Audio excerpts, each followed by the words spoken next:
Executing assigned host duties with precision once again on the premier show of journalistic endeavors. On the cutting edge of trucking revolution, the likes of which we need today more than ever. The collaborative think tank coming at you from collaborative think tank, straighten out my teeth, of advanced trucking journalism. Giving you guys an experience unlike you've never seen before. Greetings, truck lovers and truth seekers. Glad you're here. Glad to be back, perched here in the throne of excellence once again, giving you guys the experience of trucking news, great opinion, and a platform to sound off and be heard. 860-785-3547 is our number. If you want to call and be part of the festivities, I welcome it. I encourage it. I'm the only show giving you the voice. All right. If you got an idea for a story that you'd like featured above and beyond what I do, email that's truckinnews@outlook.com. That's truckinnews@outlook.com. We will hear your story. We will give it a good show and give you the voice to come up and talk about what you like about the story. By the way, also, if you want to, if you want to be on the show, let me know in that email. And I started this show putting up StreamYard links and all that kind of stuff. I've found it's really, really, really chaotic when I have a lot of people on. So what I do is I kind of factor in the segment of the show, how many people are here, to give you guys an actually great viewing experience, as well as, being able to hear everybody and get your words in and actually have an effective show. So I've kind of pulled back on that. Now I go through the studio line. If you have to, something you want to contribute, call our studio line. And, I welcome guests. I welcome opinions. I welcome dissent. This is your place. This is the show where we come together once a week. We talk about the week in news as it affects you in the trucking industry. Talk about the stories, and we give you the idea, the option, and the platform to contribute to help make trucking great again. That is the aim and goal. My journey here has started slow, but it's starting to creep up. I've got 965 people in the audience right now that I want to personally thank. You guys are subscribers. You guys are supporters. Thank you for doing that. I'm on a mission, though. I'm on a mission. I want to personally touch and become familiar with a third of the trucking industry. That's a big ask, I know, but it's a mission. It's a goal. It will be done. And I want to personally thank each and every one of you that's helped me along the way. I want to change trucking profoundly. All right. I've started cataloging everything that I'm doing. All right. I've referred to in a couple of videos the Truth in Broadcasting archive. Yeah, there is just that right now going on. There's an archive. Every one of these shows, I'm putting it into that archive, and I'm also publishing each and every one of my scripts. I'm letting you know, guys, in on what my sources are, what my thinking is as each show goes. So there will be not only the record in video, but there will also be documented evidence of it as well. So I welcome you guys to look me up on Substack. The link to that is in the description of this live event. Keep tuned in. I will soon be starting memberships to this channel. I could do it now, but I want to be able to provide you something for the membership. So stick with me, and we'll certainly start doing that as well. Anytime you guys got anything to contribute, certainly let us know in the comments. Tell us how you're thinking, what you're feeling. We certainly want to hear from you on that. Acknowledge a few people listening in the audience. Poet, welcome to you. Thank you for joining the show. Griff, USMC, howdy to you. Glad you could join us. Let me see here if anybody else. Lovely wife is in the audience. God bless, and happy Mother's Day to you, my dear. Any other mothers out there watching the show, God bless. It is mothers that make the world go round, so welcome once again. Um, let's let's get on with the festivities, shall we?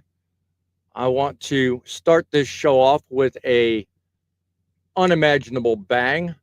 So let's do so, shall we?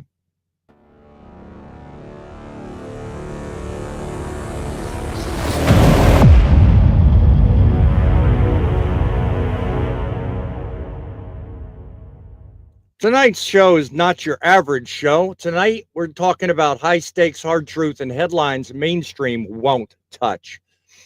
We've got a dual load delivery of real world chaos and redemption on one side, a growing wave of freight fraud and MC number cloning, fake dispatchers, stolen freight, and a federal system that can't seem to tell the difference between a mailbox and a motor carrier. So the question I'm going to be asking tonight, and tell me if you've got the answer, put it in the comments, call our studio line, let me know. If a trucker can smell scam in 5 minutes, why the hell can't the FMCSA figure it out with $5 million in funding? And it's strapping because, we're going to roll straight into a story of about a man who was at one time wrongfully convicted, left behind by the system, and is now pulling others out of the ditch through something he started, a not-for-profit called Second Chance Trucking. We're talking about a guy named J.L. Cox, $5 million or 5 million miles worth of safe driving behind him. Now the founder of a mission that's giving ex-cons a new lane in life. I'm going to talk a little bit about his mission and show you a little bit about what he's doing. Through the driver's seat, he is showing folks that it's not just right, but it's an American comeback story. What he's doing is truly a blessing. So the question I've got to ask is, are we still in an industry of second chances? Or are we letting insurance companies and bureaucrats lock good people out before the ignition even turns? We're talking about freight crime, redemption, regulation failures, and the one thing keeping it all tied together, folks, is you guys. You guys on the front lines. I've started this channel on a mission to give you guys the voice, because prior to now, you guys have stayed quiet. Well, now you have a chance to hear these stories, see them for yourselves, and actually make a difference. So I implore you, get off the fence. Stop being a side spectator and start getting out there and making a difference. So together, if we do things right, we can make trucking great again. So let's get to it. Good evening. Welcome to the show. Glad you could join us. Happy to have you with me. What's new and shaking tonight, my friend? Oh, not a whole lot. Just wrapping up my week. Gotta be back at the shop tonight. Rest for a few hours and get back at it again tomorrow. Good deal. Good deal. Yeah. Poet says, imagine no more terrorists. Same hell DOT rules, and I can call myself American. I don't know if that's the way it's spelled, and I'm not going to give you much credit on that because you are Canuck, but I'll give you credit for trying. That much I'll say. So just giving others in the crowd credit for saying hello. Poet wishing Lori a happy Mother's Day. Same from everybody. Mama, you're getting a lot of love from people in the audience. Poet, you got Griff, happy Mother's Day. Say, hey, look at Bo for president. Where's this coming from? Hey, all right. He's passed out in the sleeper right now. Yeah, right. Giving some love to the dog. Gotta go. All right. Gotta love that one. All right. So our first headline segment is coming up momentarily. I keep losing people left, right, and Sunday. So let me get the show started with the first item on the agenda.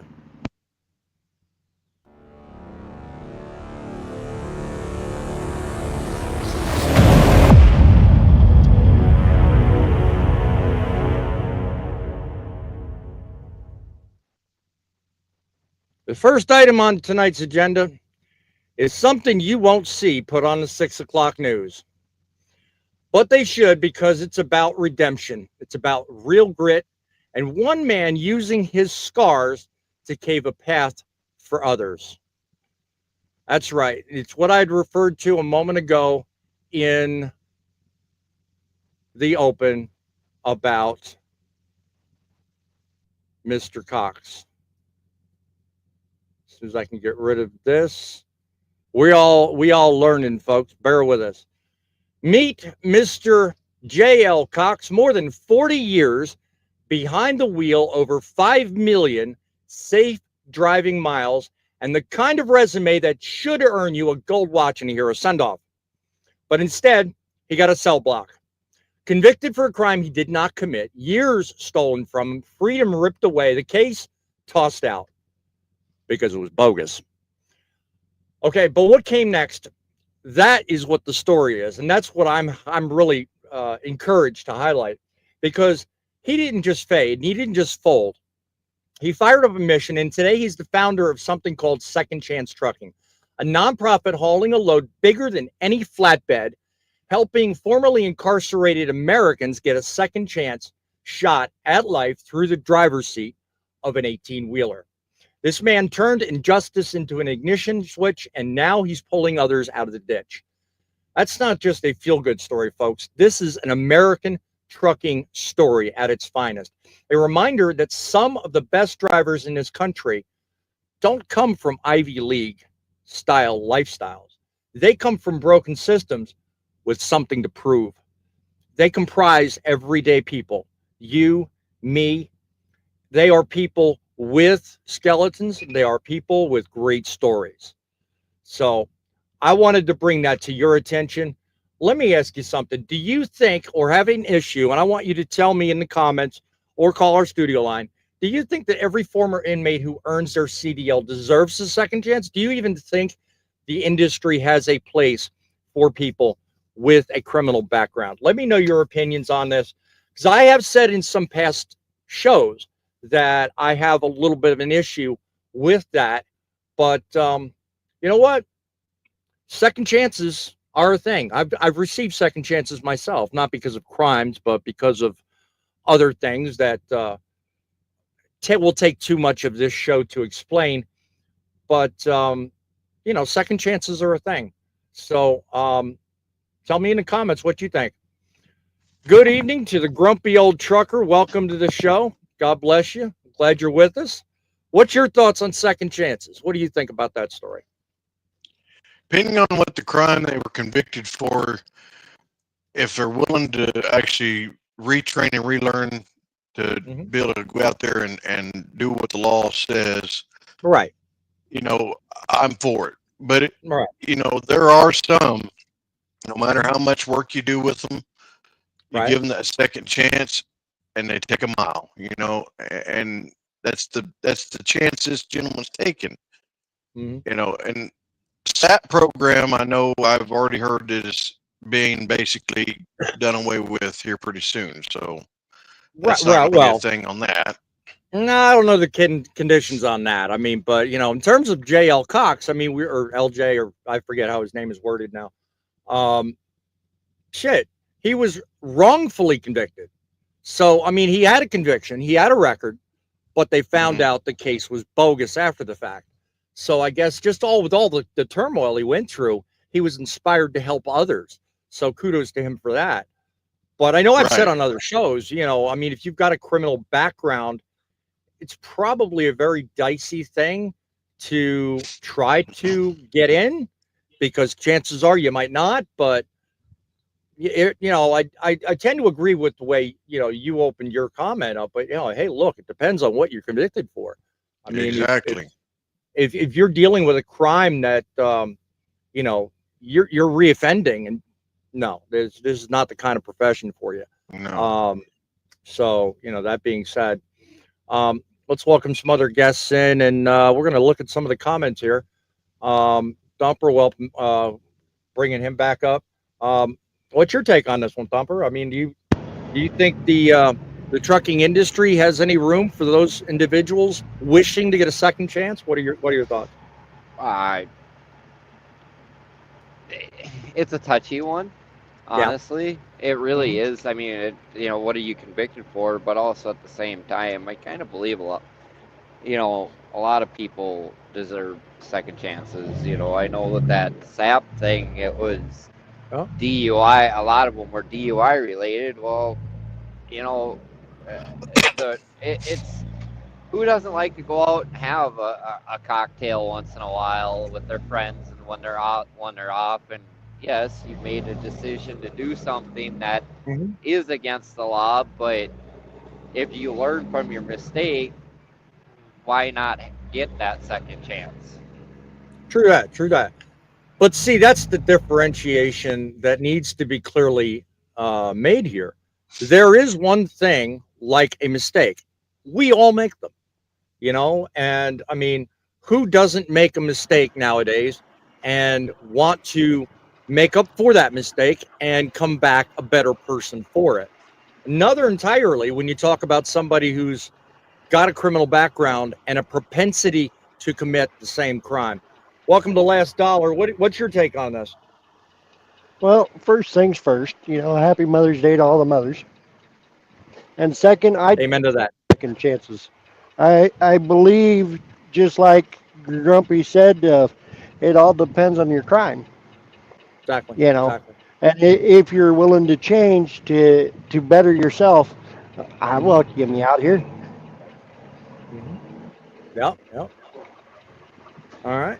So no better time like the present, especially if there's an organization. And prior to this publication, I don't know of a better opportunity or way for people to actually get a second chance to get things done. So, I mean, kudos to him for starting up something like that. I'm glad he did, because I mean, it's a good thing that people actually have that opportunity. So, welcome to the show, Hammy. I'm glad you can make it. Hope your signal stays cooperative with us. What's your thoughts on second chances? Well, you're talking to one that's got a second chance. Oh, do tell. Arson and criminal mischief. I did 32 months. Okay. Been driving since I took a 32-month break of driving truck, but I've been driving since I've been 21. Okay, well, good for you. So, a lot of places have taken chances on me, and they were sad to see me go. So I mean, they know what kind of driver I am and what kind of worker I am. So I mean, I got my second chance a couple times. Yeah, that's a good thing. I'm personally glad, because otherwise you wouldn't be on the show today. Right? Anyway, I wouldn't have met him if he wasn't a truck driver. There you go, right? Yeah, wouldn't have been a bigger deal. So do you guys think, I mean, and again, I'm not seeing a whole lot of comments, so we may have a low view count right now. Not a big deal. Show will go on. We're not discouraged. Do you guys think trucking is still one of those last great industries where men or women can truly rebuild from nothing, or do you think those days are kind of behind us? Trucking and construction, they can build a career out of it. Few industries. Okay, well, that's good. We got somebody with some feedback and some cutting going on here. Yeah, Dollar, there's something going on with your sound. I'm trying to determine who it is. It's Dollar. Yeah. Once I muted him. So you might want to check your sound here. I'll come back to you in a minute, Dollar. Anyway, I mean, I look at it this way. Any industry can be an opportunity for a second chance. It's not just relegated to one industry. I mean, correct.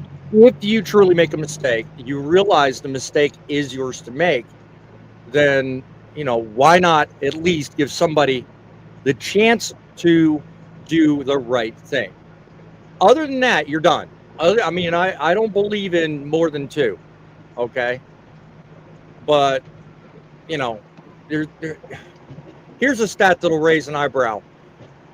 According to a 2018 study from the Justice Department, nearly 60% of formerly incarcerated individuals who who found full-time employment within a year stayed out of prison, okay? But those who entered transportation and warehousing had some of the lowest recidivism, you know the word. That's right. Recidivism rate. Yeah, I can't say it.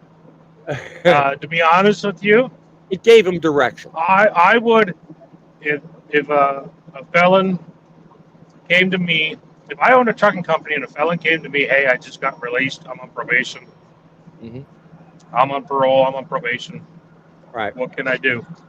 I would hire that person on the spot. I would hire a felon over someone that doesn't have a background. Really? Okay. Okay. No. I would not turn Depending it away. on the back, I wouldn't turn, no. Because I know that they're going to show up to work.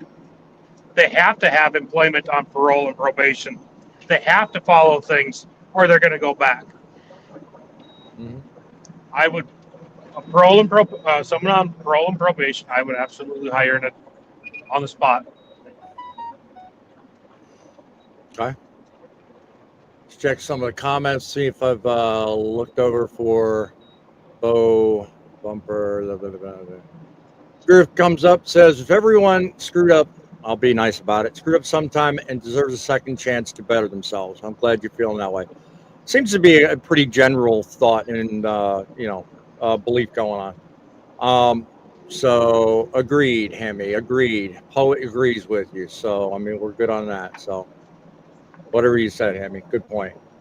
I want to move on to the next story. I think this one will be an eye opener and really dives into what it is I think tonight's show really is all about. And it's kind of apropos to the thumbnail. So let's get to it, shall we? And that, assuming, I'll just be coy about it. Let's do it the right way.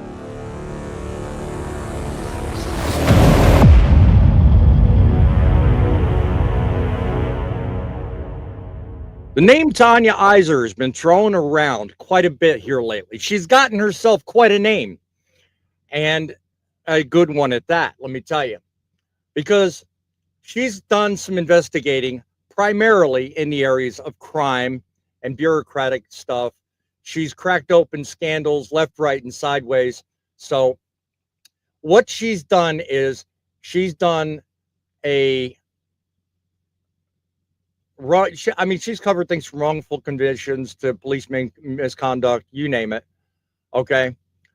She's found out that hundreds, and I mean hundreds, of trucking companies are registering with addresses that don't even exist. Okay. They're using something called virtual mailboxes. If you've ever asked yourself why it is that it seems like we're having such a mad rush to get a bunch of these companies with just seemingly outrageous reputations, numbers, track records, bad safety records, this is a good indicator as to why this is a problem the way it is. And let me explain to you something. There's a reason why this matters.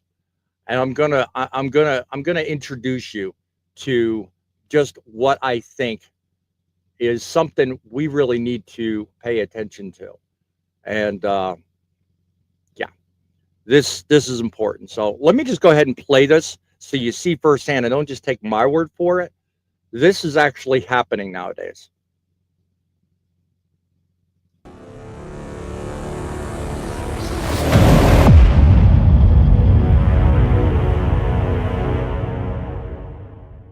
West Commerce is home to many businesses. There's a body shop, a crab joint. And this building right here, 20 trucking companies call it home. A WFA investigation found all those companies are registered to 539 West Commerce, a virtual mailbox spot called physicaladdress.com. We are a mail handling service, and that's all that we do is just handle mail. For as little as $8 a month, anybody can set up shop here. So if like the federal government wanted to come check records for that company or any of those companies, they wouldn't come here. No. It's a red flag. Dale Prax owns Freight Validate, a company that tracks fraud and identity theft in trucking. He said, mind you, this is only part of the report. The full story can be found at the link in the description of this live. Says this is how hidden carriers thrive, using virtual addresses or P.O. boxes to dodge scrutiny and operate in the shadows. When a trucking company registers with the Federal Motor Carrier Safety Administration, or FMCSA, it must list its principal place of business. It's where the company's supposed to keep driver and safety records, and where federal regulators can show up to inspect those records. But federal records show nearly 700 freight companies tied to this single address. Roughly 500 of those companies list the same email.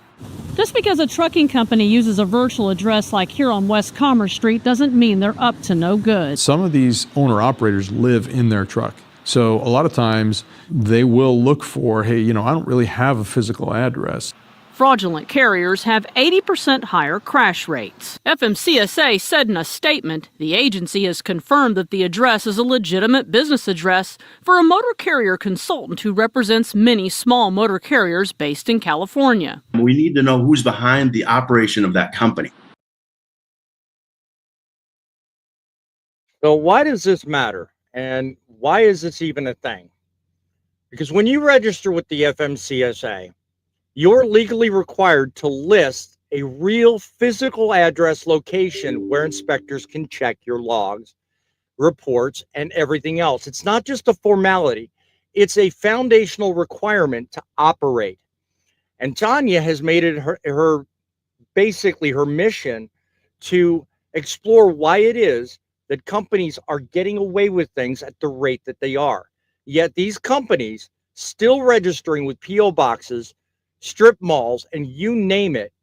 You can't find a real wheel chalk. You can't find a wrench, a manager, a safety person anywhere. Okay? It's just purely BS. And she's highlighted it. I've said it a couple of times. It needs to stop. Kudos to Tanya Iser. I'm glad she did what she did. But I'm going to tell you something. If you're wondering why it is, the industry's in as piss poor shape as it is, that right there is a good place to start. Dollar, what do you think? We need to get some more people on the stick and maybe make some phone calls, maybe to some representatives. What do you think? I mean, what do we do about stuff like this? Well, being an owner operator and setting up his own authority, I don't get how you can have a mailbox at an address. I don't granted, yeah, I have an address, but I also call it home. Mm-hmm. So, I mean, I believe there should be more looking into it and understanding, because, just like yourself, you probably know guys that they don't go home. They have a state. They stop at their parents or their sisters, and that's where they get out of the truck. So they technically don't have a home. That truck is their home. True that.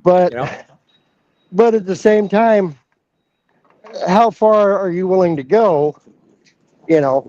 Because I also believe at times, with the way the industry is right now, we're struggling the way it is. So I understand guys getting rid of their homes to better their company that way, so they don't have the added expense. Well, I mean, even some of the people, and I've had in comments over previous discussions about this very thing, they've said, well, what about the guys that just don't have a place to live? I had that problem too. Okay, my wife and I, we had a short time where we had an issue, and we had to live in transitional housing, and we really did not have an actual address. And I honestly almost lost my CDL from that. But because I was actually given the blessing of having a great team of people work on my behalf, I was able to get around that problem. I didn't have to list a virtual mailbox. I didn't have to go nuts doing some of the stuff that Tanya's pointing out here. But it was a concern, and it is a legitimate problem.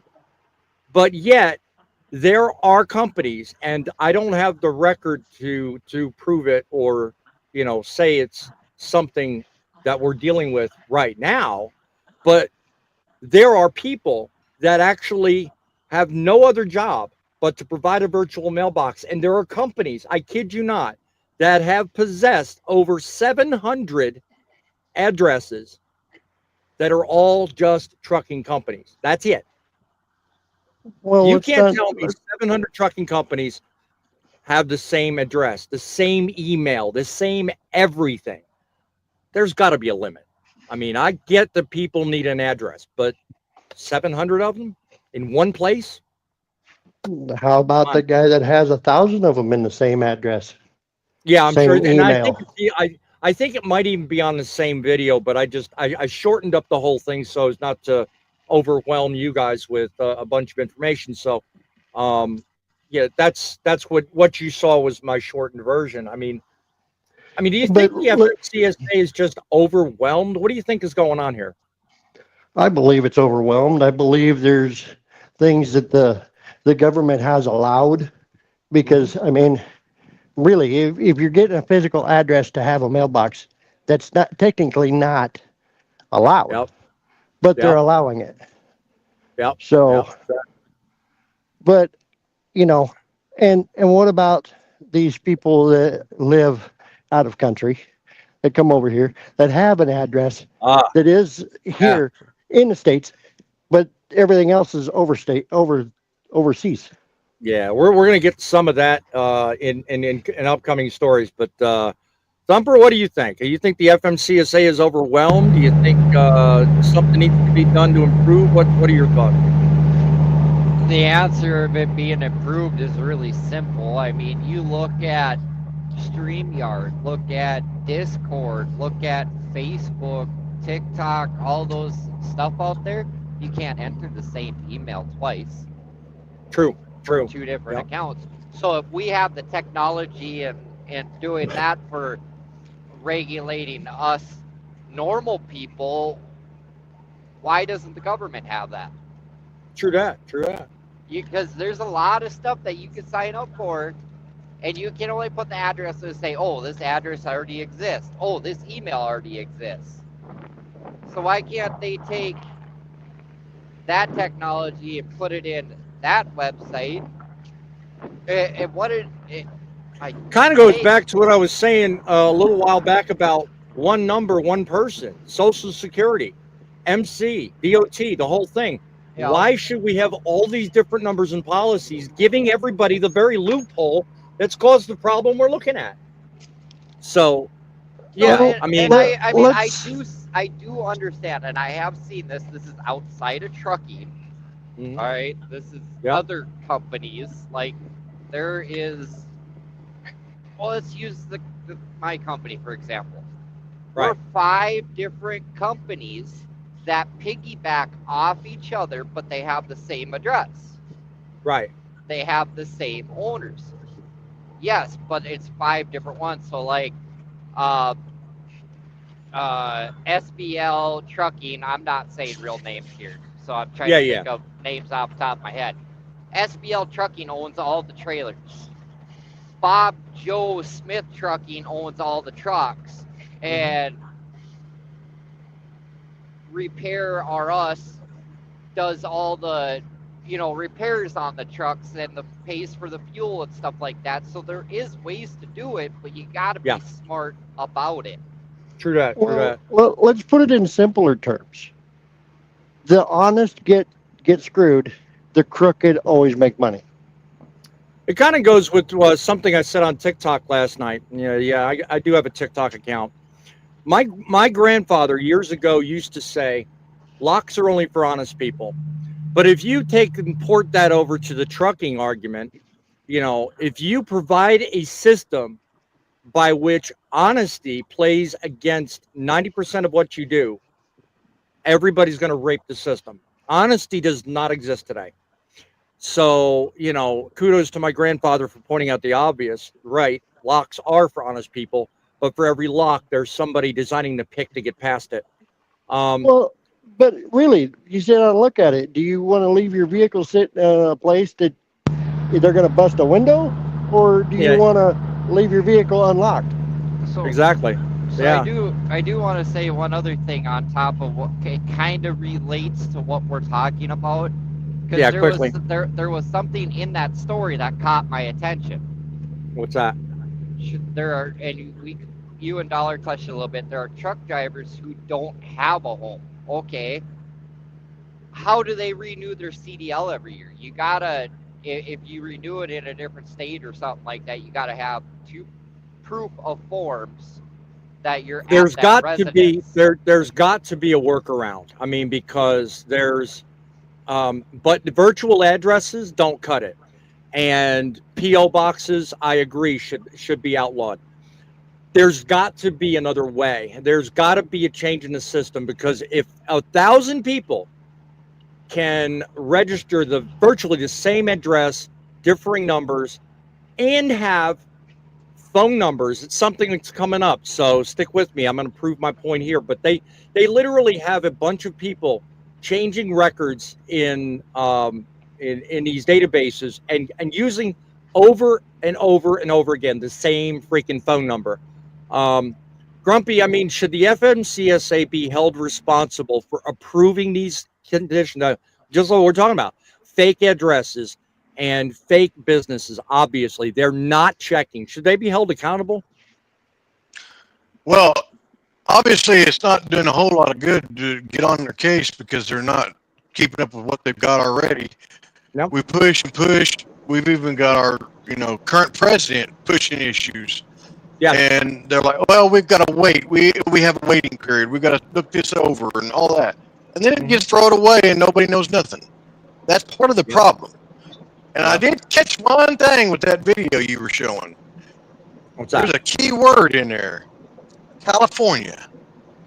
I'd say that's where a lot of these truckers are stationed at with that address. Would it surprise you? No, it does not. Well, no. Let me finish the question. Would it surprise you that Tanya Iser originally started investigating a story out of Dallas, Texas? That does not surprise me either. Yeah, that's where it started. It's anywhere where there's a major city that has a lot of trucking companies. It's not just California. I mean, I hate to see it, but we see it in Chicago. We see it in Minneapolis, Dallas, California, over on large the metropolitans. Yeah, and Griff, you're only broaching part of the whole thing. Porta potties have been used. Hell, there was one Bonehead Truckers highlighted an accident where he investigated a Dunkin' Donuts was used, of all things. So, I mean, yeah, people obviously that are in positions to check and verify this stuff, they're not doing the job.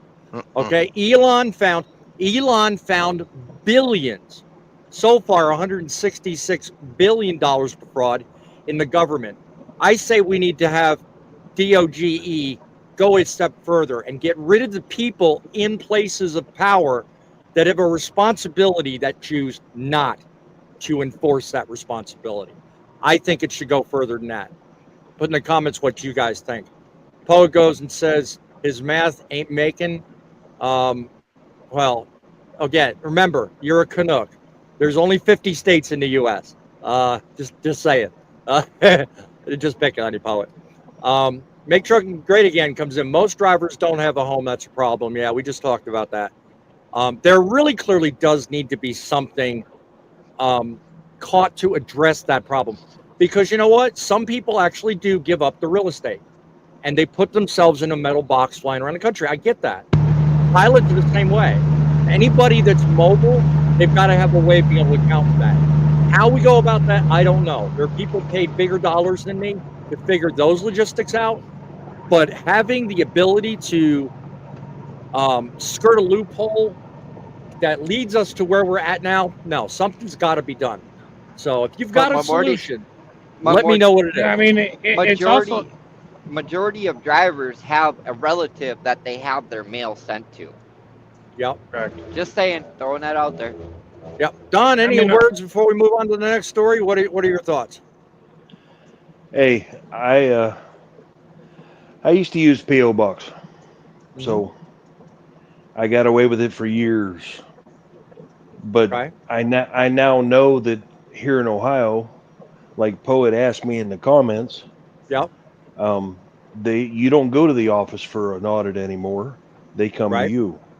Okay. But they've only started that in the last 8 or 9 years or so, roughly.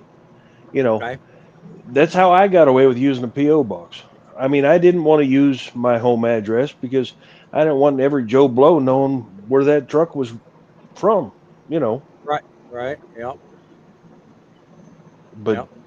personally, I really think that the government needs to get off their rear ends and shut down these outfits that are using the same address. And, you know, I know for a fact there's a place in Chicago where there's over 30 trucking companies, same address, same building, you know. Wow. So, yeah. I mean, it's ridiculous. It really is. It is. All right. Let me get to the comments real quick, and I'm going to move on to the next set of stories. Hammy had something. Go ahead, Amy. Bringing up like the P.O. box, it's just like there's companies out there that they might be registered in South Dakota, North Dakota, Minnesota, wherever, but their trailers are registered out of Oklahoma because they have a P.O. box. Mm-hmm. Yep. So hold up, Ham. You know why they're licensed in Oklahoma is because they don't have a tab. They do not have a tab. They are a forever plate. I hate to admit it, we got a couple trailers that have Oklahoma plates, and that's for that reason. And it's just but they still get information sent to that P.O. box, and everything's forwarded to an actual physical address. Yeah. Yep. But Maine's the same way too. They have a forever plate for trailers. North Dakota just started doing a forever plate in North Dakota, so we're slowly switching all of our stuff back to North Dakota. Yep. Hold on, I'll pull up my trailer. Oh, look at that! It says Oklahoma. Nah. There you go. I have to switch my. Yeah. Go ahead. I have to switch what? Can I say something here? Go ahead, the reason people license it in there is because then they don't have to get a portion plate and they don't have to pay for a monthly or a yearly subscription on that. But what they're doing is actually hurting your state from the IFTA money that they can get from that to help with the roads in your state. Right. Yeah, it's definitely a challenge. I mean, there's a bunch of loopholes and ways around things. So, I mean, as much as you want to try, for every rule people come up with, there's always going to be somebody in the background that's trying to come up with a way in which we can skirt those same rules. So, I can name guys that I know have friends in Oklahoma. They send them the title, they license it, they send them the plate. Yeah. They do it every year. Exactly. Meantime, guys, I'm going to go moving on to the next story. I'm going to play what I consider to be a little bit of an intermission and a reminder of exactly why we are here. The Truckin news and insights on the industry. Do you trust network news? Many of you have opinions. But I don't like speed limiters. While they deliver the headlines, we deliver the truth. I will end the electric vehicle mandate on day one. Truckin City Media gives you a studio line and a voice. I truly think that if the DOT and the FMCSA actually did what they were supposed to do. This story comes from the drivers. The golden age of America begins right now. Truckers deliver America. I think trucking is a very good career. Journalism today is a lost art. We're all biased, right? We just wear our bias on our sleeve. Corporate anchors deliver opinions. Truckers deliver America. The world meets nobody halfway. And the revolution of common sense. TruckinCityMedia.com to make trucking great again. We don't do it just for us and our families. We do it for you guys. We will drill, baby, drill. Truckin Frontlines, the heavy metal of hard facts. Ladies and gentlemen, we are here to make trucking great again. We do that one show, one story, one load at a time. welcome to the show. If you guys want to be on part of the show, call us up here, 860-785-3547. Send us an email. That's truckinnews@outlook.com. That's truckinnews@outlook.com. I'm your host, Boss Man, behind the golden truth in broadcasting microphone, bringing you stories that matter to you, giving you the voice that mainstream does not want to hear. Tonight, we dive into a crisis that's shaken up the very foundation of our industry. According to a recent report by the Transportation Intermediaries Association, fraud reports have surged by more than 65% in just the last 6 months. Unlawful brokerage tops the list. 34% of respondents identifying it as the most prevalent scam. These schemes are not just numbers, they're stolen livelihoods. There's stranded freight and there's shattered trust. Here's the kicker. 97% of respondents say truckload freight is the prime target. This isn't just a regional issue. It's a national epidemic with hot spots in Texas, in California, as we talked earlier, South Carolina and Washington are other spots. And it's not just about freight. It's about families and businesses that were lost in the lurch.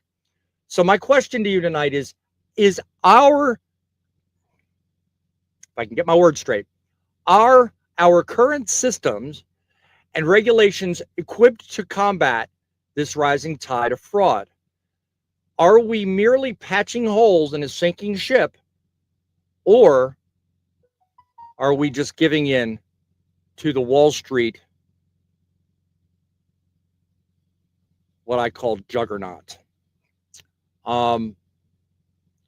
Let me preface one thing that kind of highlights. There's two sides to this entire story that I think needs some attention. And here's where I think it gets real interesting. Because in past videos, I've had people talk to me about their thoughts on what they consider legal versus not legal.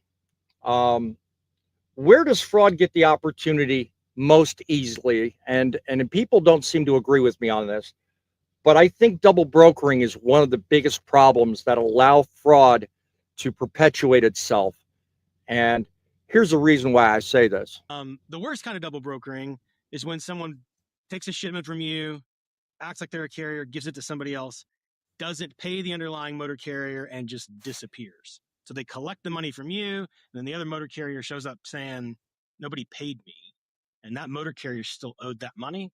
That's the worst kind of double brokering. And just to back up, so double brokering with itself is not illegal. It's not illegal if you have brokerage authority. Okay. Right. But every contract between a freight broker and a motor carrier contractually prohibits double brokering. So fraud needs three things to exist and thrive: prospective gain, anonymity, and urgency. There's always been a very easy prospective gain when it comes to, the transaction I just explained is pretty simple to pull off. There's a very low barrier to entry for. Think about it. How low does that barrier of entry have to be for people to do exactly what was just described? By the way, I'll tell you that the source to that audio clip that you're listening to will be down below the show after it's not currently listed as one of the links. But the guy knows his stuff. The man's talking to a FreightWaves editor on a podcast. And like I said, I'll leave the link to that. If freight fraud is such a growing problem, why doesn't the FMCSA recognize what this gentleman's talking about? Give every effort to identifying how this is, and actually come down on one side or the other. We've had discussions in the past about double brokering, about freight fraud, about broker transparency. Now, everybody watching this program is going to be on one side or the other on all three of those topics. But now I have to ask you, how's that worked out for you? Because right now, what we are dealing with is an industry that's so chaotic, and it is, in fact, so easy to basically take advantage in one way or the other anytime you want and not get caught about it. So, Dollar, what do you think about that? I think it's a growing process, and it's a growing bad thing in a really bad way. I have friends that have took a load, showed up, and the lady says, "Hang on a minute, there's somebody already here for that load." Right.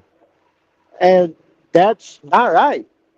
I mean, a lot of times what they're finding out is people are just failing to update their records. They'll find a way of getting what they want, which is their MC number or whatever contract they're looking for or whatever. I mean, just, blow your mind as to the possibilities here.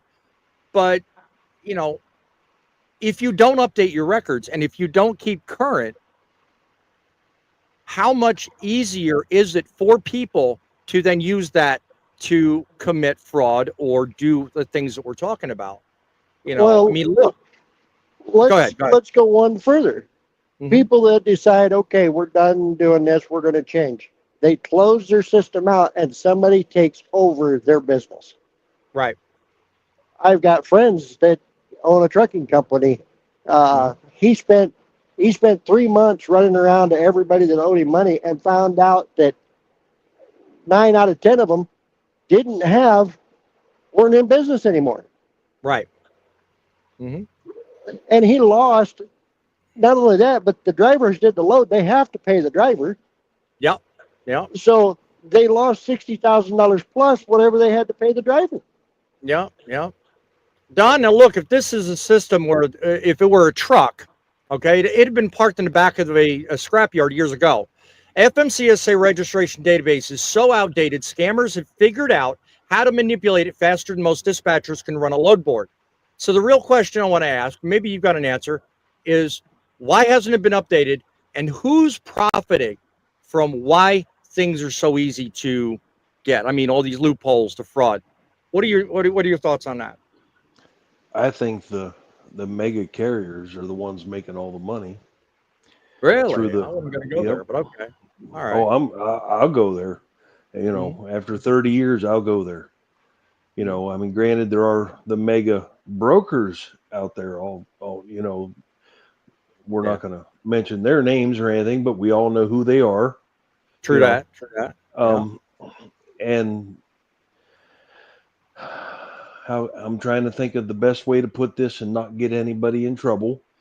I know of 5 or 6 times where there was a load of cheese that was not only double, but it was triple brokered, because it was brokered by the people I drove for.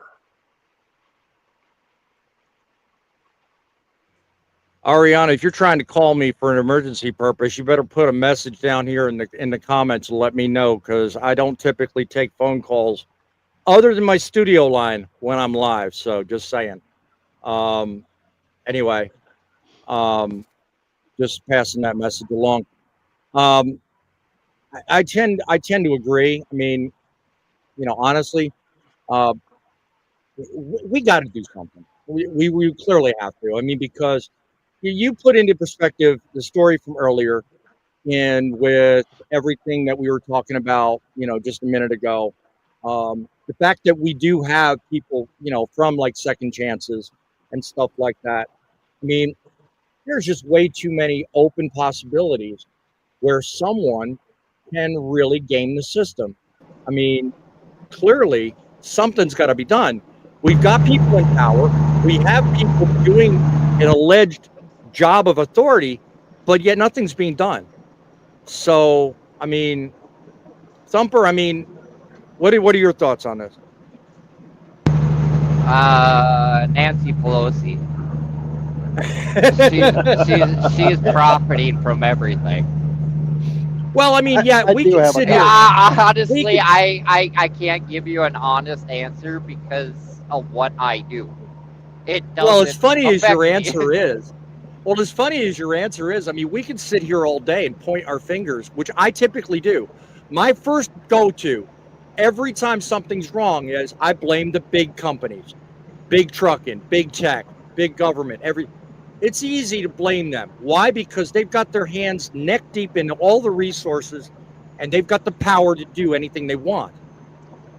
But why should that put us down? Why should that set us back?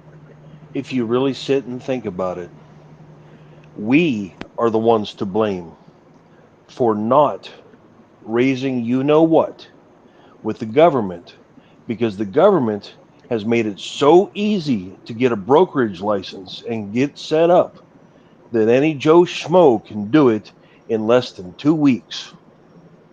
Yep. Think about it. You go into a shipper and you present them fraudulent information. You leave with the freight, and you're caught down the road. You're left with fines. You're left with citations. You're left with a record. Okay. So let's think about it. Should now, in addition or different from that, should now shippers and brokers be held to a higher standard as well? I mean, think about it. They should be held liable. Okay. A trucker can get fined $1,200 for a logbook violation. Okay.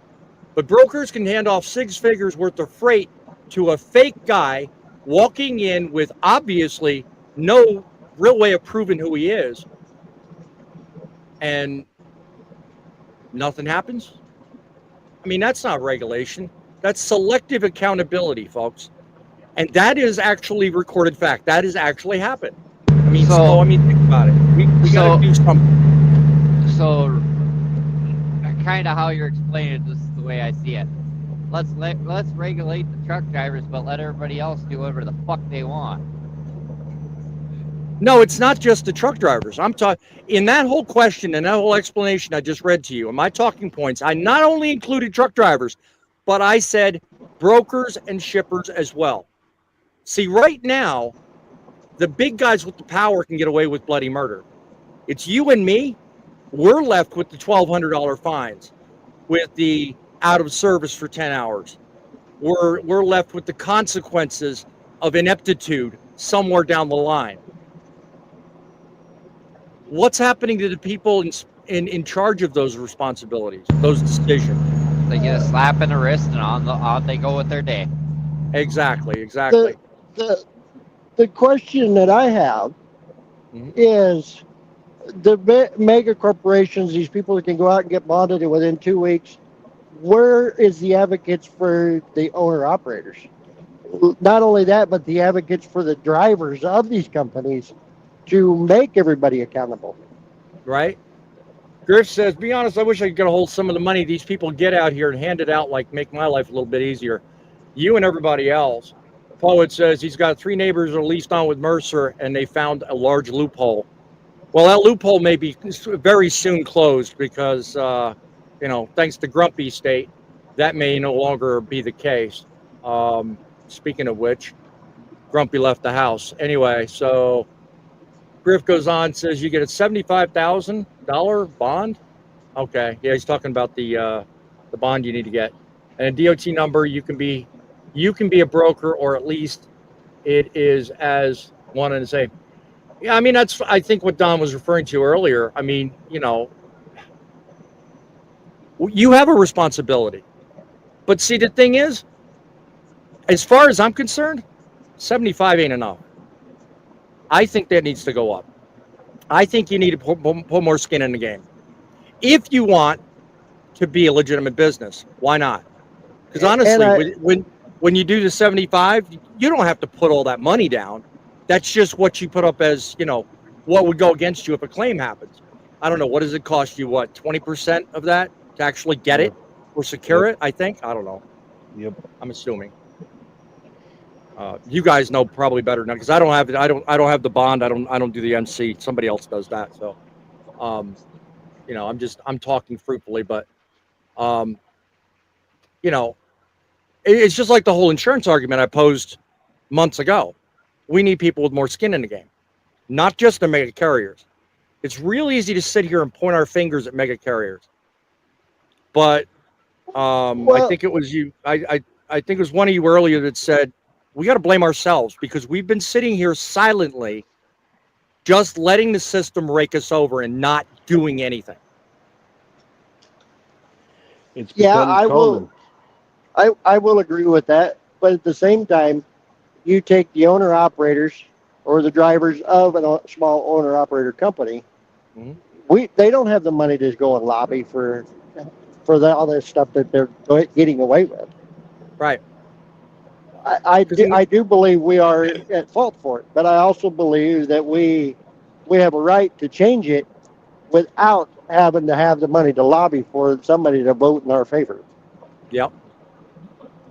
Let me explain to you why I made an issue out of tonight's story and why I continue the points in which I do.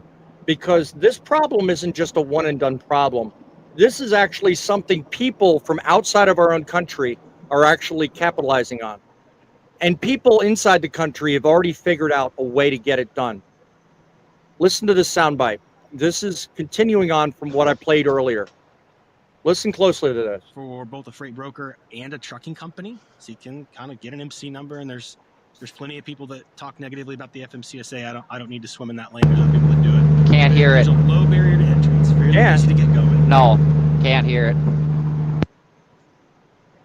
Huh. All right. You hear the music? Very faintly, unless it could be on my end too. That could be. I'm going to keep playing it The worst anyway. kind of double brokering is when someone takes a shipment from you, acts like they're a carrier, gives it to somebody else, doesn't pay the underlying motor carrier, and just disappears. So they collect the money from you, and then the other motor carrier shows up saying, nobody paid me. And that motor carrier still owed that money. That's the worst kind of double broker. And just to back up, so double brokering with itself is not illegal. And unfortunately restarted. That's the problem. Okay. Right, but I want to play it to its conclusion. There's something you need to hear on this. Between a freight broker and a motor carrier contractually prohibits double brokering. So fraud needs three things to exist and thrive: prospective gain, anonymity, and urgency. There's always been a very easy prospective gain when it comes to, the transaction I just explained is pretty simple to pull off. There's a very low barrier to entry for both a freight broker and a trucking company. So you can kind of get an MC number, and there's plenty of people that talk negatively about the FMCSA. I don't need to swim in that lane. There's other people that do it. But there's a low barrier to entry. It's fairly easy to get going. And you can hide behind a public load board and back in the day it was a fax number, now it's an email address, and pretend to be anybody you want. So we're now being told by lots of sources that there are black market buy orders for certain types of cargo before it's ever stolen. So most people think like a thief is like, oh, it's really easy to sell Tito's vodka. No, there's an order for that. Right. Like there's somebody going, hey, go find me 5 loads of Tito's vodka. Go find me tires are a really high theft right now because they can move on the black market. So there are rings that they're filling buy orders for things that are in high demand to be resold on the black market. What's the LNI file for those? Licensing and insurance from the FMCSA. They produce a licensing and insurance file. And in that are changes to motor carrier records. Right. And we saw mass changes in like 10 or 12,000 phone numbers one day. Like just mass changes, all changed to different phone numbers with the same area code prefix. So now what they do is they are trying to buy MC numbers. We call them seasoned. They're seasoned MC numbers. They've been existing for a few years. They've actually had trucks on them, and they'll call some owner and offer them $25,000, anywhere from $5,000 to $25,000 to buy their company. They're not buying the company. They're buying the login information to all of their accounts. Sound familiar? The worst kind of double brokering. We talked about that. We talked about that earlier. Shut up! I only wanted you to play once. We talked about that earlier, but the part I wanted you to pay attention to was black market stuff. There's organized crime already because this stuff is so easy to do. I mean, think about it. I mean, why aren't these freight fraud cases being prosecuted?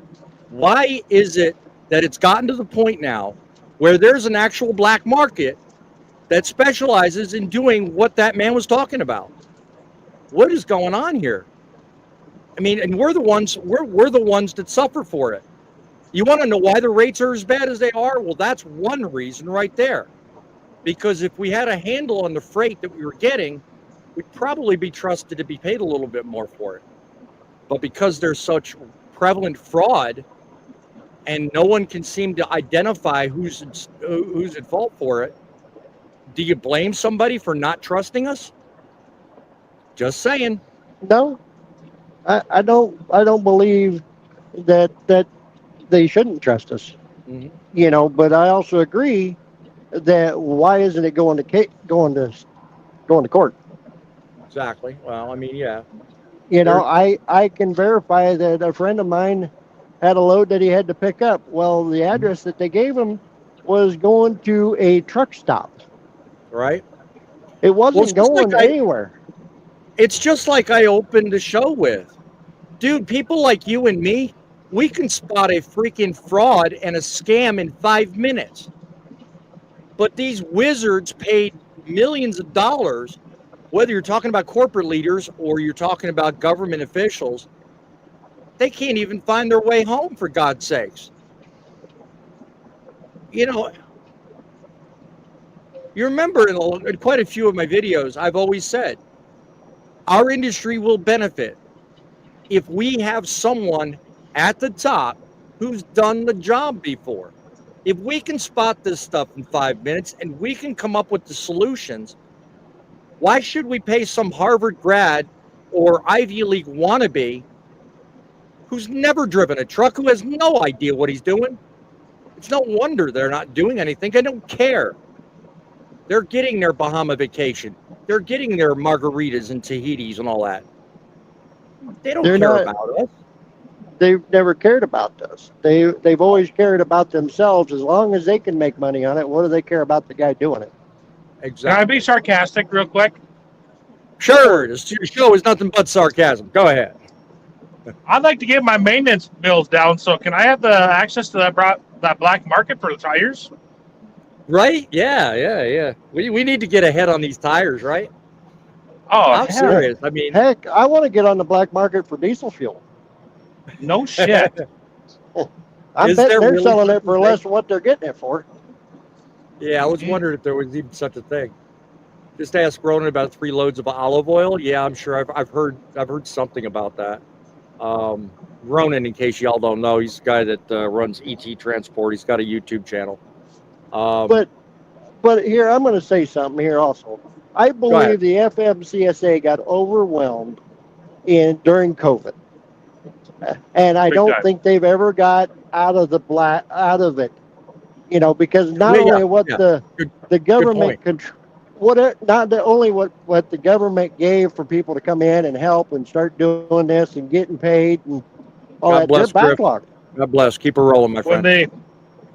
Not only that, the FMC, they're doing audits back when COVID happened. What was run your ass off and what was you need to run by DOT regulations, by hours of service. Yeah. They're trying to weed through that still. Yeah. COVID screwed them all up. Yeah.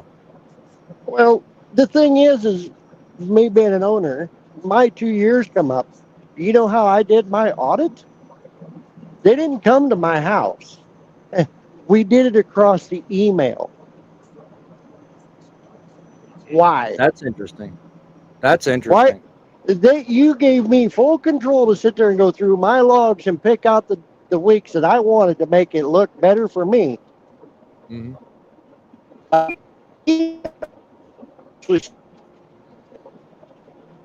Kind of losing whoever's talking. I sounded like Dollar was having an issue. Yeah, we're losing Dollar. Yeah, that's fine. Well, listen, I'm going to headline over to the last story of the night. This one, I got to ask the question, okay? Are we dealing with really a case of cargo theft, or is it a crisis of a failure of government? Wait till you hear this story, guys. This one will blow your mind. It really will. So let's get that set up and queued up. And hopefully I got the right one.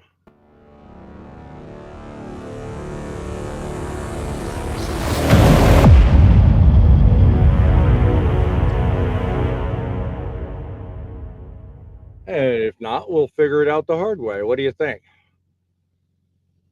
Guys, according to a recent report by FreightWaves, cargo theft has surged dramatically, with railroads reporting over $100 million in losses in 2024 alone. Trucking industry isn't faring any better, facing a wave of strategic thefts that are leaving drivers and companies reeling. Despite these staggering numbers, the response from Washington, tepid at best. Industry leaders are now imploring Congress and the administration to take decisive action, hence a couple of stories you've probably already seen. So the question that we pose tonight, I'm going to leave it to you guys. You guys tell me in the comments or call the studio line, 860-785-3547. Is the federal government doing enough, or are they leaving this whole problem up to us and just out there for organized crime? Because obviously the clip I just played, the audio, there is organized crime. So should we get the FBI involved? Let me hear from you. Put it in the comments. Tell me what you think we need to do, because we really need to take a stand. We need to get a hold of some sort of matter of control and get this whole thing figured out in a way that makes sense.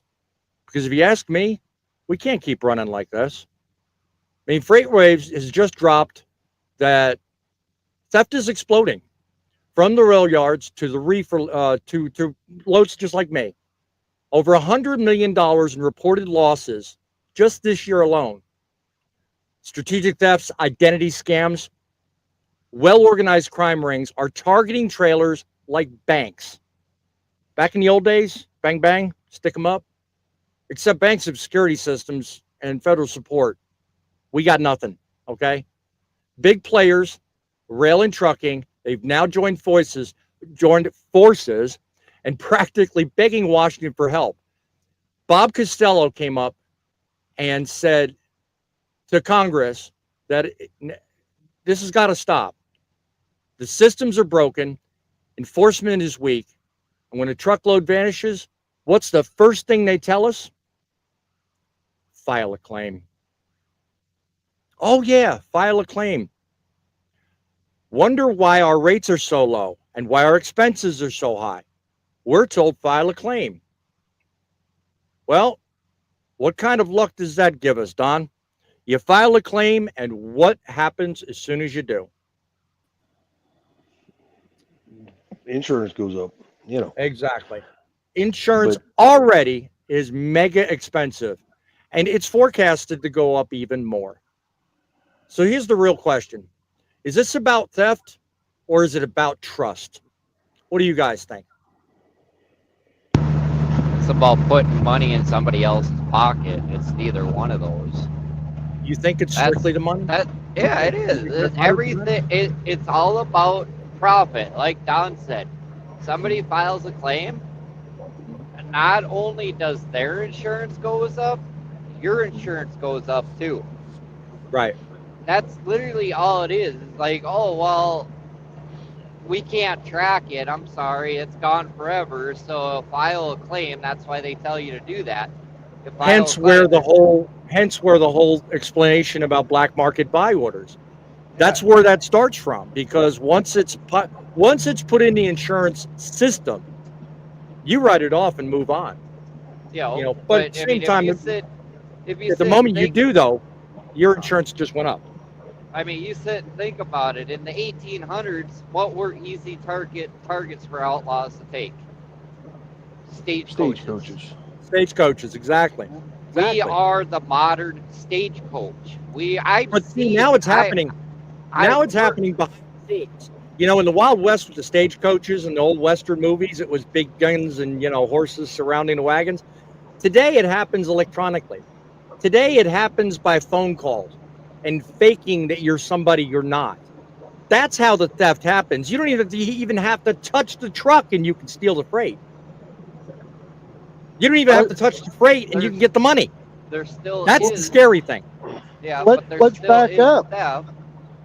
Let's back up, Tupper. Let's back up to the 80s. You know how many truckloads of product was stole off of the truck while it was sitting there taking its break? That I was getting to that.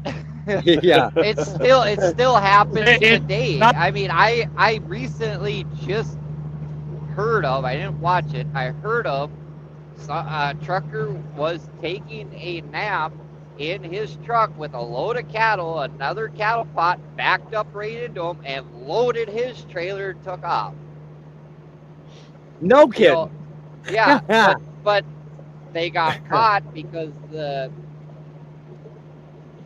not so bright people. I'm trying to figure out how to word this.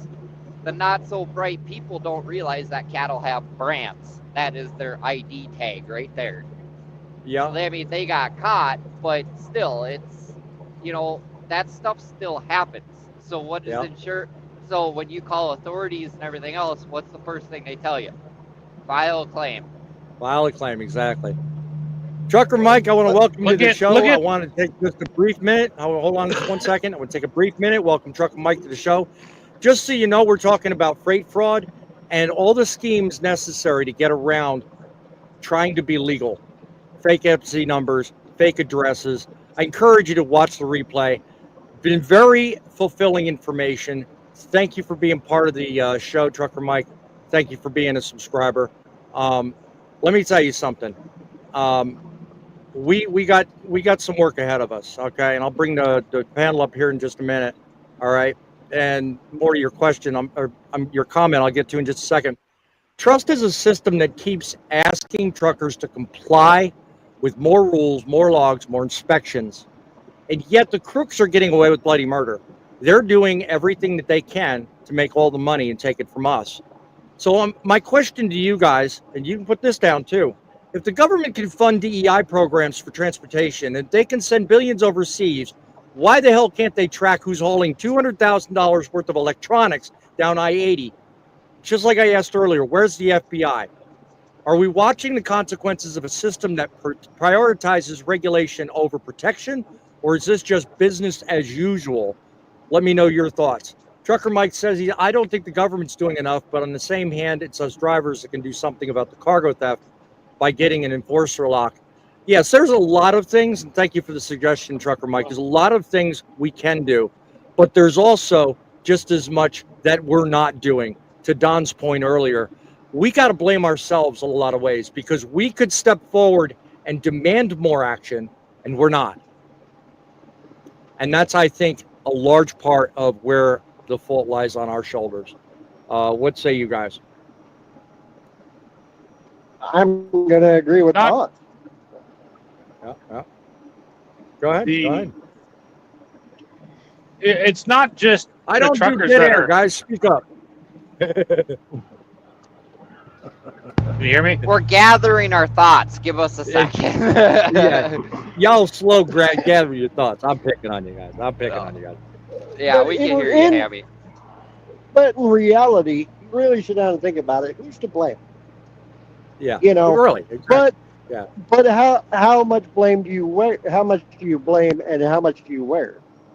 You know, you can just buy something to protect so they don't get in your trailer. I'm sorry, with all the shit that they've got today, with your cordless grinders and everything, it doesn't take nothing to cut the latches. Exactly. If Here's another thing to think of. It dovetails on what Dumper was saying a minute ago. Is the real reason that this stuff continues to go unchecked because insurance companies benefit? Think about it. Insurance premiums, we're getting hit with some real hard stuff now. I'm just going to say this. No one else will ever take this side, I don't think. When freight goes missing, the trucker gets blamed, the broker shrugs, and the insurance company comes in, cashes the check. And then who walks away richer? The crook that's got the freight, right? Wait. No, I'm going to go differently. How's that? I believe the company that sold that you hauled the load from, because they're the ones that are going to get paid. And the insurance is going to get paid by giving you a higher rate. Plus they're getting it on the back end. Plus the guy that took the stuff is going to make money on it also. But think about it. You've got an insurance claim you're filing. That insurance claim is worth whatever the freight is. Let's say it's $200,000 to use the published example. Your insurance premiums aren't $200,000 a year. So your insurance premiums are only going to probably go up by about 25%, maybe. That's modest, probably more. But that won't equal anywhere near it. So yeah, the insurance company is benefiting, but they've also got to pay out that claim too.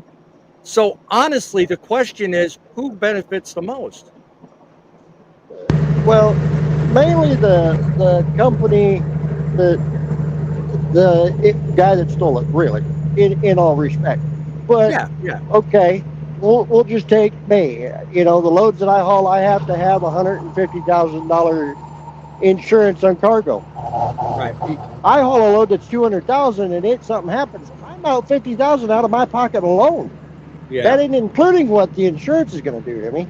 Yeah, I wouldn't say insurance still comes out ahead, because if you sit there and think about how this works, you are making a monthly, 6-month, or yearly payment to them. Yep. And say you go years without filing a claim, and all of a sudden, boom, you got to file a claim, and now what you've already previously paid into that insurance, you've already paid in more than what that claim is worth, but yet they want to jack your rates up even more, because you just took profit out of their pocket from years of you paying into it. So they're still profiting. Well, not only that, but really sit down and think about it. The stuff that is coming out of it, everybody wins except for you. Yep. Just to address the comment on the screen, Poet says that the railroads get DCs here, we get ignored. No, we don't get ignored, because the ones that actually have DC's ear are the unions. So as long as you're in a union, you've got DC's ear. You've got the power and influence. So you're only half right. But to the degree that you mentioned your comment, I see the vein you're putting it in. So yeah. You know how he brought up the railroad. You go to any of the railroad yards like Minneapolis, Chicago. I'm going to use them as an example. I got a friend that works for a railroad. He said the thieves it's just like they know what cars to hit. Yeah. Well, And I mean, if then you've they been in the just- business long enough, yeah, you can figure it out. You can figure out the trends and how to get things done. Thumper, did you not send Larry or remind Larry that it's the same link from last week? The last link that I gave him the last time he was on, that's the link. But Larry, to answer your question and your comment, I'll send it to you again, my friend. I thought you had it. That's why I didn't send you anything. I told you 2 nights ago I was going live tonight. So, Poet, glad you can make it. Thank you. But also, the kind of my opinion on what Hammy was just saying, I also think there's also inside people who whether it's the railroad or it's any type of transportation, there's someone inside. Yeah, there always is. Oh, yeah. I mean, it's There not always just is, yeah. one. It's just not one person doing this on their own. It's multiple people doing everything. Whether it's let's take it one. Let's take it one step further. Greed is the government conspiracy. Go ahead. Thumper's got a sketchy signal, so go ahead, Dollar. You know, the basically greed. You want to get something taken, hey, as long as you're offered the right amount of money to the right person, they're going to take it. That's been the way of the world for I don't know how long now. So I mean, it's money talks, bullshit walks. That's just been the way of the world. Okay. Trucker Mike says our industry is way overregulated, and a whole lot of insurance companies have their hands in too much of our industry. Some things I can understand, most of it boggles me. Welcome to the world. That's Truckin. Yeah, I had a YouTube channel on that one. We're backtrack. You know that saying, you know that old saying, boss makes $1, I make a time, that's why I poop on company's time. Well, just screw the boss part, and it's the government screwing us over. You know, that's literally what it is. It's somebody trying to make more money than you are off of you. Exactly. And that's just how the way the world works now. This is true. This is true. Well, guys, we've covered a lot of ground tonight. We've covered these things. Now, if you're going to tune in for future shows, kind of what you're seeing happen tonight is kind of the way I'm going to run things. Every show is going to be a weekly debate. Every show is going to talk about the necessary things you need to know about the last week and about the next week moving forward. I'm going to open the floor debate to you guys to give you guys the opportunity to say things you'll never be able to say on a mainstream media program, because they don't have time for you. They don't care whether you have an opinion, whether you have a gripe, whether you have any need for whatever they've got to say. They've only got one choice and one obligation, and that's they got to answer to their constituents or advertisers or whoever pays their bills. I'll come to you in a minute, Thumper. Give me a second. We've covered a lot of things tonight about freight fraud, where thieves are running digital heists under the nose of broken FMCSA. We've exposed cargo theft and rail and trucking giants begging for help. Washington, they're silent. And we've witnessed redemption with that first story. If you didn't see that, go back and look at it on the replay. Give me a thumbs up. Become a subscriber. That story alone should inspire you to keep on keeping on and make sure you do your part to help make trucking great again. What does all this mean? It means the system is cracked. Watchdogs are sleeping, and the load, well, it's been left on your shoulders. You guys are important. You guys can make a difference. So get off the fence, make a difference, make an effort to make every day count and get the job done the right way. Thumper, I don't know if you can put it any better than that, but that's my take on tonight's show. What do you think? Honestly, you kind of nailed it on the head on that one. I got a couple of things I'd like to say. One is that was an awesome podcast for a beautiful Mother's Day Sunday. So thanks all the mothers out there. We appreciate everything you do. And to kind of touch on Mike's comment, at this point, the government's just making regulations and throwing them at the wall and see if they stick. That's all they're doing. That's right. And we got to come up with a better solution. We got to come up with a better way of doing this stuff. And the only way we can do that is start with us. We can make trucking better again. Let's stomp our feet. Let's be a 2-year-old. Let's throw a temper tantrum until we get our way. I mean, we're at that point. It comes down to just holding our leaders accountable. Do you not agree? It is. Yes, it is. And, they don't want to listen to us, so let's throw a temper tantrum like a 2-year-old until we get our way. That's the only way I can figure it out right at the moment. There you go. Like I said, it's been an awesome show. Thanks for having me, Dollar Hammy, Don, everybody showing up. Yes. Love having everybody on here. God bless everybody in the United States. Actually, it's all over the world. EMTs, firefighters, military personnel. We appreciate everything you do. And we don't do it just for us and our families. We do it for you guys. Amen to that. Good way to draw that to a close. I could not agree more. I'm going to tell you something, guys. Every day we're out here trying to make a difference. The American trucker, we're not just a driver. We are defenders of the economy. And we are what trucking is all about. It's the trucks that make the deliveries, but it's you with all you do that makes the difference. Till next week, when we come here 7 o'clock Sunday night, do your part, be safe, keep the faith, keep it real, and keep it rolling.